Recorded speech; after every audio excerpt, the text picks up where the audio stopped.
I'm a substitute teacher in the Huron Valley Schools. And on May 8th, I had an assignment with the second graders at the Highland Elementary School. I had a flyer that had some information on the Oakland County Enhancement Millage, and I put one of those flyers in the teacher's lounge on the table.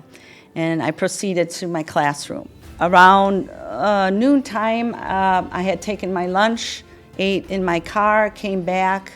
I was approached in the hallway on my way to my classroom by someone I didn't know, but they asked me if I had put that in the teacher's lounge on the table. They said they were the principal, you can't do this. I didn't say that I did do it, and I left it at that, and I walked to my classroom. Around 1:30-ish, I was in the middle of my lesson with the second graders. There are 2 doors in that classroom.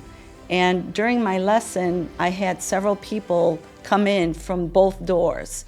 There were about 3 individuals. One was the principal, and the principal said to my students, "Okay, everybody, you're going to get an extra recess. Everybody leave the building, go outside." The kids were a little perplexed. They looked at me, they didn't know what to do. Some of them got up, some were still sitting, and they slowly made their way out of the room. And then she pointed at me, the principal, and said, "And you can leave the building." At that point, I gathered my things. She and the security guard walked me outside of the building. The security guard watched me until I drove off. And that was the end. I went home. That following week, I checked my email to see if I had assignments or any updates, because I did have more jobs coming up. Well, to my surprise, I was locked out of all my accounts. So I wrote them a letter asking them if they could have the courtesy, if this means I'm terminated, to let me know in writing why I'm terminated.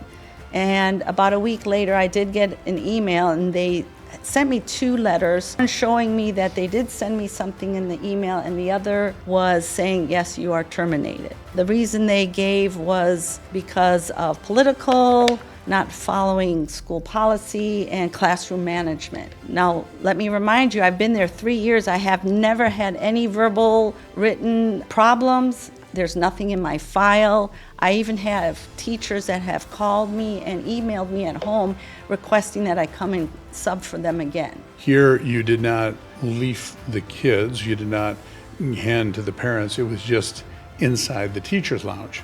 And my opinion is, if it had been pro the tax, then it would have been fine. None of the teachers would even had an issue.